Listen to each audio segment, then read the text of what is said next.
Good morning and welcome to StudyIQ. I am Prashant Pavani. I hope you all are doing good. Today is 29th June and let's see what we have got in the Hindu. But before that, let's have a positive start. Success is where preparation and opportunity meet. Is it a point where your preparation, right, it will take you to this point which we call success, and then you have opportunity that will push this point towards you. Is it something like this? What do you make of this statement? Don't forget to pass your opinion or your experience in the comment section of this video. With this, let me introduce all of you to what we have got on our table. The first article that we have is pertaining to sinking rupee, how bad it is. And I have got multiple questions for you guys as well. And I have got Economic Times graph as well for you guys. And then the second important article that we have is this deepening disconnect, deepening disconnect between India and USA. You know that this 2+2 dialogue that was in news yesterday and day before yesterday has been postponed for time being, and this indicates that there are many cracks between these two countries, USA and India. We'll go through it, analyze it in detail. Then you have this tectonic shift. It is more about USA's politics. But I believe that in future, not in short term, but maybe in long term, we may see something like this in our country as well. Basically, this editorial is talking about a candidate having a big amount of money or huge chunk of money, has not made it or has not won this election, but a candidate who was smart enough, a candidate who has touched the right buttons or right topics has made it. So this indicates that money power and muscle power is not something that works all the time, and this is something that we need in our country as well. You can have a quick glance over this editorial. Target incomes and not price. It's about MSP, farmers issues, and it's also providing a solution. We'll go through it. Then this is about football. Now, if you are a football fan, then go through it. As far as your exams are concerned, this is not important article. And here you have listening in. Setting up social media communication hubs to monitor digital chatter is a violation of the right to privacy. With this, dear friends, StudyIQ provides pen drive and tablet courses for various different exams. As you can see on your screen, we have covered so many exams, and the most important thing about our pen drive and tablet courses is that they are designed by the best faculties of our country, so the quality that you get is going to be of top of the range. Find out more about it on StudyIQ.com. If you are preparing for UPSC Prelims 2019, then we have launched our test series. Discounts are going to end tomorrow. At present, you get 50% discount on our pen drive and tablet courses as well. So make sure you make the most out of this discount and check out testseries.studyiq.com. Want to get in touch with me? This is my Facebook page and Twitter handle. Don't forget to share this lecture. Do sneeze out the things that we do, right? Share on this platform. Do have a word with your friends, right? This will help all of us, and make sure you hit the like button if you learned something from today's discussion. Now, you can see a seesaw here. You can see on one side you have a dollar, and on the other side you have rupee. The sad thing is that rupee is at present at its all-time low, lost of 8% since January 1st. Now, one thing before I analyze this particular topic in detail, right, I have a question for you guys, right? Do think about it, and this is more for regular students, because those students who are following this lecture for a bit of time, you'll be aware about how this thing works. You'll be aware about how demand and supply plays on this thing. Yesterday as well, we were talking about demand and supply. So here I have a question for you. It's more analytical. It will analyze, or it will, you can say, show how much you understand this sort of things. So imagine yourself, I'm giving you two conditions, right? On one side, you are an importer of goods in our country. So what will happen with you if rupee is falling down in comparison to dollar? And on the other side, imagine yourself as an exporter, right? What will happen in the same scenario, whether you will benefit or you will make loss? And same question applies here. Make sure regular students, right, do provide a sort of example. If possible, do provide an example and do stick your answer in the comment section. I really want to know how many of you have got it right. With this, you will also find that two articles, this one and the other one is on India USA. You will realize that the things that we have discussed earlier on, right, will help you a lot with today's article as well as or today's analysis as well as your future understanding. Yesterday I explained this tightening of US monetary policy, and if you see this graph, this is presented in Economic Times, you will find that clear reasons are given here. This is something that I have already explained to you guys, and it's not about me, right? I'm not trying to project myself as the best guru here or best person or best analyst. Not at all. Please don't take it that way. What I'm trying to say is that if you understand the points, right, then one day you have to fly by yourselves, right? I don't want you guys to lean on me, or you can say rely on me. You have to stand up on your own feet, and this is my whole approach here, that one day, right, you crack your exam and in future you don't need this sort of analysis, because everything that is important is there in your head and in your heart.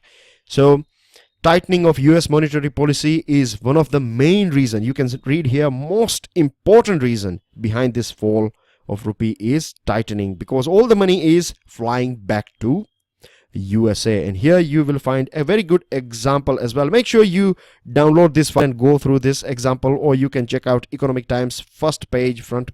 You'll find this picture. It is available for free on Economic Times website. Help yourself with it. Now, it is one of the worst performing. Rupee is one of the worst performing currency in Asia this year. And second reason, you can say here chronologically, or you can say in line wise, it is the first reason, but technically in terms of importance, this is second reason. Crude oil prices going up. Now what happens when crude oil prices goes up? You have to purchase more dollar, right? Because a country like India, we import 80% of our fuel from abroad, so we have to pay in dollars, and we have to buy dollars, or we have to use our dollars, and then we have to exchange it, right, for crude oil. So if we are importing more, or if the price goes up, we have to give more of this dollars. So this is again creating this demand. It's all about demand and supply, right? If the demand of dollar is high in the market, the price will go up. At the same time, if the demand of rupee is down, so it will nosedive, right? Same scenario, or you can take just one example, that just imagine that today the price, or not the price, but the demand of dollar is high, and at the same time today the demand of rupee is at its low. So what will happen? This push and pull factor will be very bad for the rupee. Now you have this different index that are coming out. You have this MSCI index that comes out with this this emerging markets currency against dollar. So just highlighting here, just in case if you find this sort of things in prelims, many times it is important for us to keep an eye on this general knowledge thing as well. Now what are the effects of this or you can say imbalance between this rupee and dollar? Current account deficit has it's expanding, right? Earlier on it was somewhere around 0.6, but now it is 1.9 in terms of our GDP, in comparison to our GDP, and it is expected to widen to 2.5, which is not healthy at all. And one more thing that you can add on with this tightening of US monetary policy, that it basically turns this global credit cycle, right? The money that is invested by US investors, it will go back to USA. So this is, I don't know what this error is, ignore that. But again, as I told you, this example will help you, or it's a good example how it works and why the money goes back to USA, which we have already discussed yesterday. Now moving on to another item. This is about deepening disconnect between this USA and our country India. Now one of the you can say, very common or very visible sign of this disconnect is this postponement of a first 2+2 dialogue.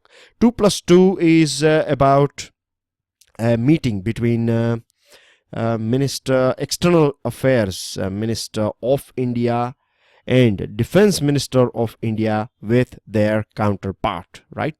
So this is why this is the reason why it is called 2+2. Now, it all started when this diplomatic hug took place between Mr. Modi and Mr. Trump, their first meeting that was in last June, a year ago, in Washington.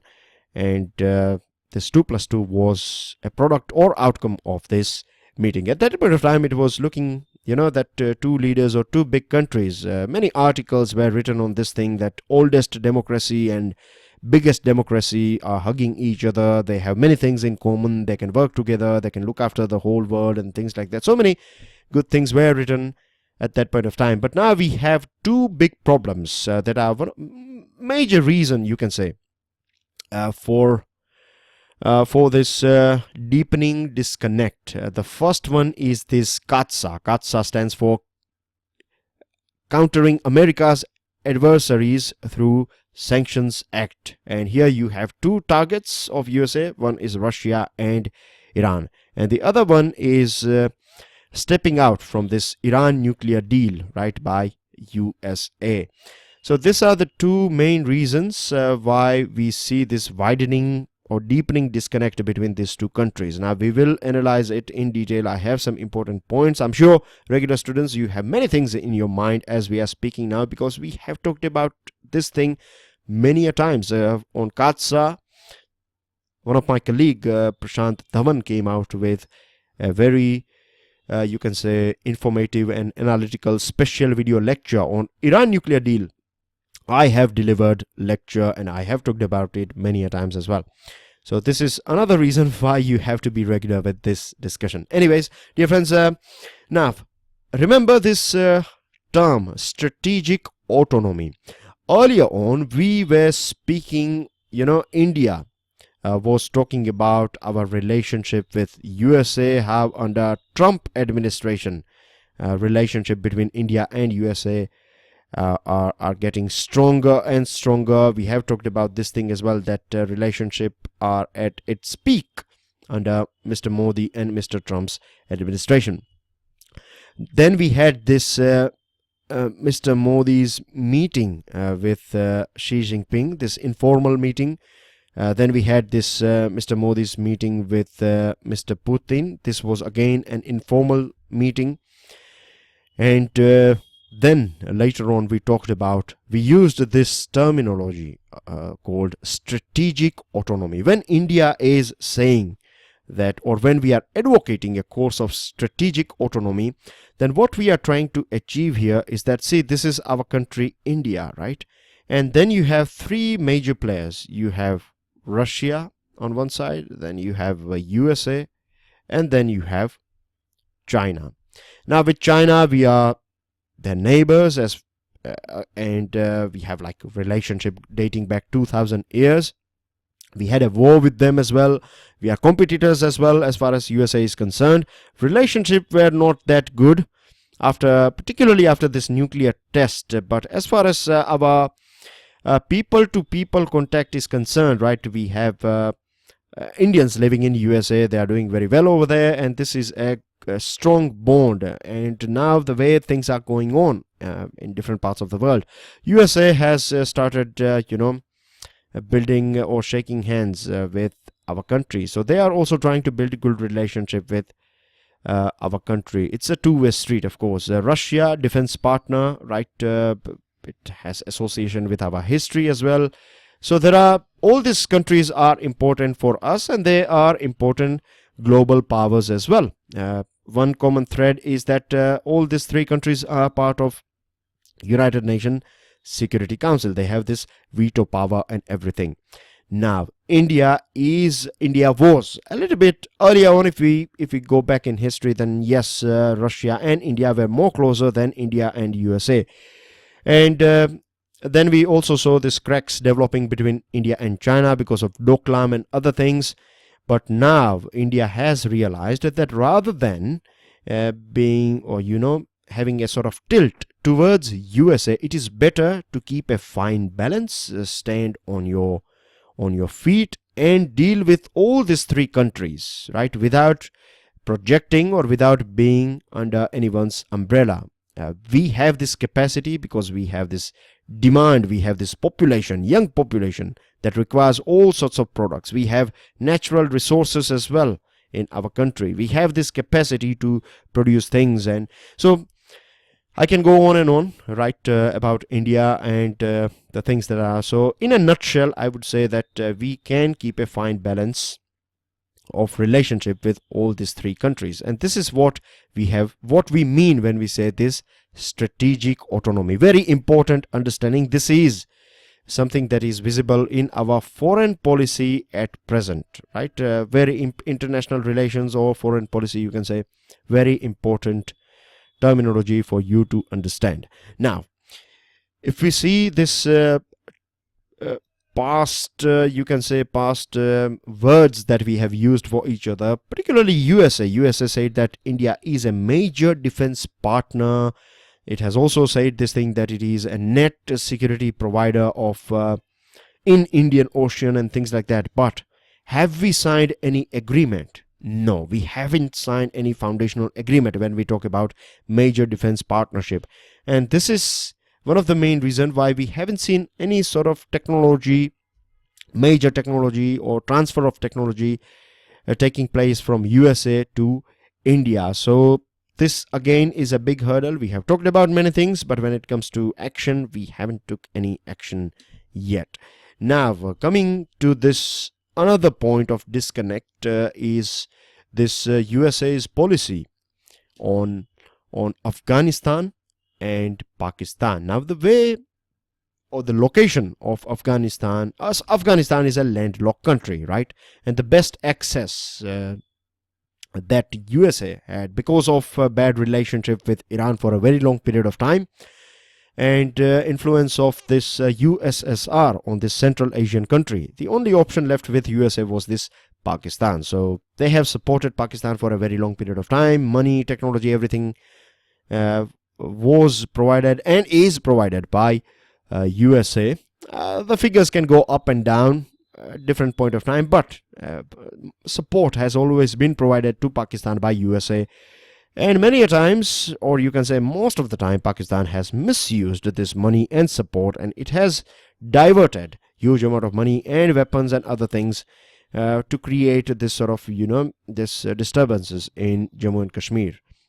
Now, this year, 2018, started with Mr. Trump's tweets against Pakistan. He used very harsh words, and he also threatened Pakistan that it will be kept in this grey list by this Financial Action Task Force.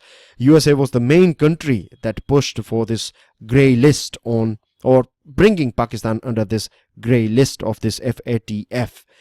But at present, what we are seeing is that the USA's AFPAC policy, that is Afghanistan-Pakistan policy, is being fueled by USA.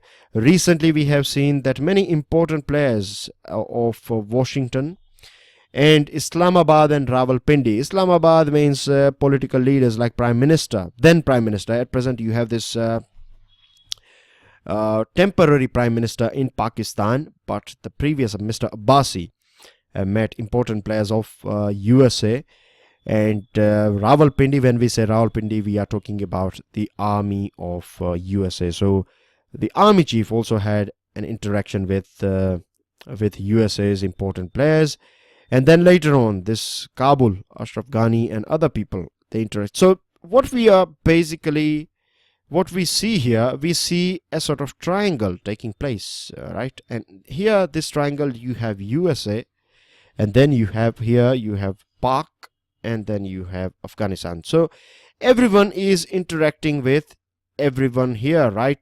Earlier it was said that Afghanistan and USA will support India. India will play a major role in development of Afghanistan, but all these things are vanishing or fading away. This indicates the change of USA's stand. We can also see elite chief like Hafiz Saeed. They are rallying. Political rallies are on in Lahore, and you can say JEM chief Masood Azhar, he's also living safely over there. USA is striking, or strikes by drone strikes have gone up. But if you compare, right, see, terrorists are living in both sides of the border, in Afghanistan as well as in Pakistan. But you can see here more strikes are conducted in Afghanistan. When you compare it with Pakistan, it is just 5, and so far in 2018 they have just done 1 strike. So it's going bit softer, right? USA is being bit softer here. And the second point that we have to keep in mind, or how this pressure of USA or change in USA's stand is going to impact us very badly, is going to hit this Chabahar port, because you know, Iran again stepping out of Iran nuclear deal.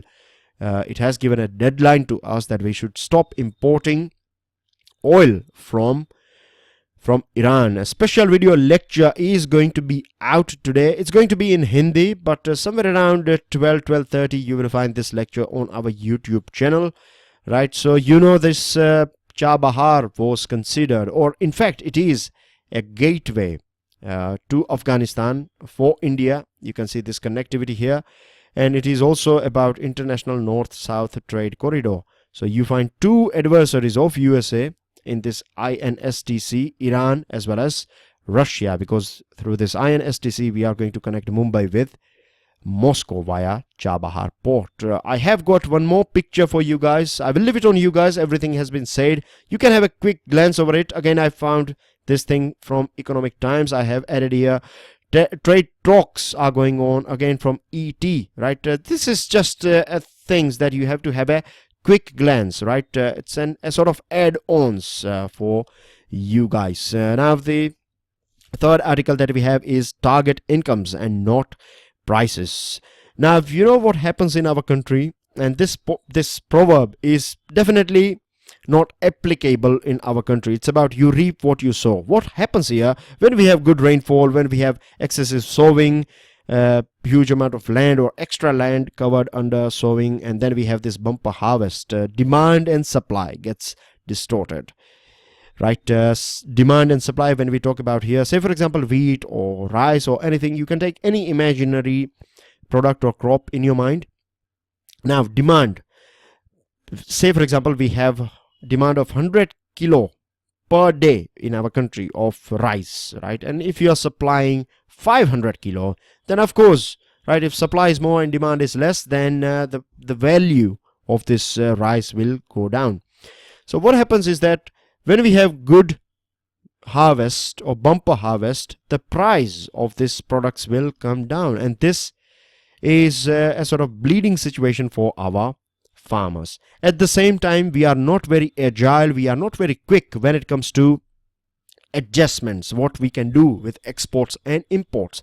Say for example, if we have extra crop this year, then we should quickly change. We should have this agility that we can quickly open doors for this exports in global market, so that excessive products are sold and farmers, they do get this extra, or farming becomes a bit remunerative.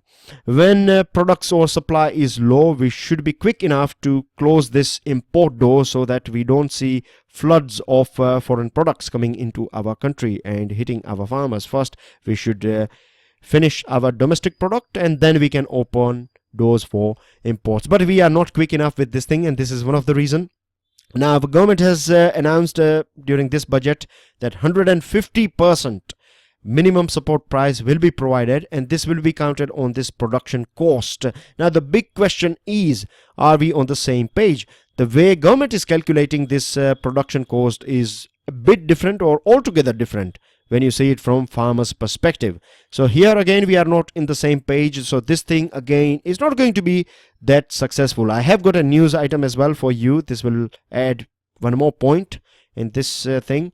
The other thing is, when you find a sort of chart or a list or a menu is provided, that if you sow rice this year you will get this much. So what happens is that farmers will basically chase, or they will, you know, it will work as, you know, everyone is following or doing the same thing, that farmers will sow crop like rice or wheat or jowar or whatever, and then we will have huge supply of that particular product. Again we will be in the same situation. Now what will be the solution of this thing? The one solution is that that we can learn from Telangana.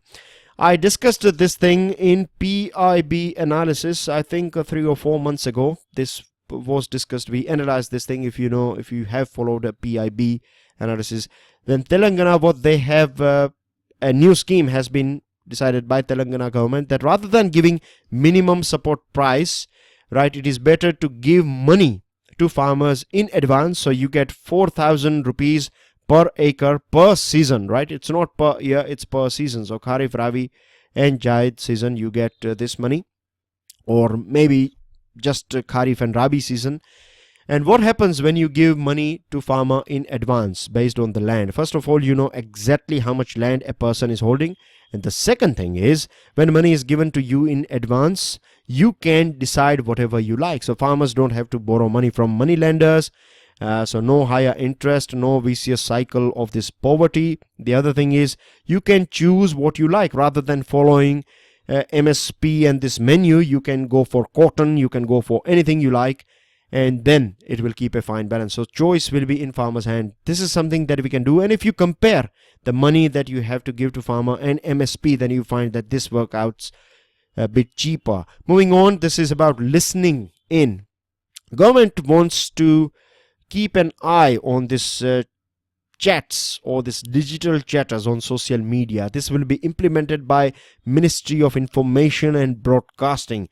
This reminds us about surveillance state. That means Big Brother is keeping an eye or watching you, has been said by George Orwell. You know, government keeping an eye on what you are doing on media, collecting data and breaching your right to privacy and all these things. This is something that is not acceptable in democracy. If you see countries like, or you can say European Union, they have came out with this GDPR, that is this, you know, data protection regulation, global data protection regulation. They have came out with this thing, and it is very stringent. One of the best laws you can find. In our country, we still don't have it. We haven't taken any sort of strong actions against Cambridge Analytica yet.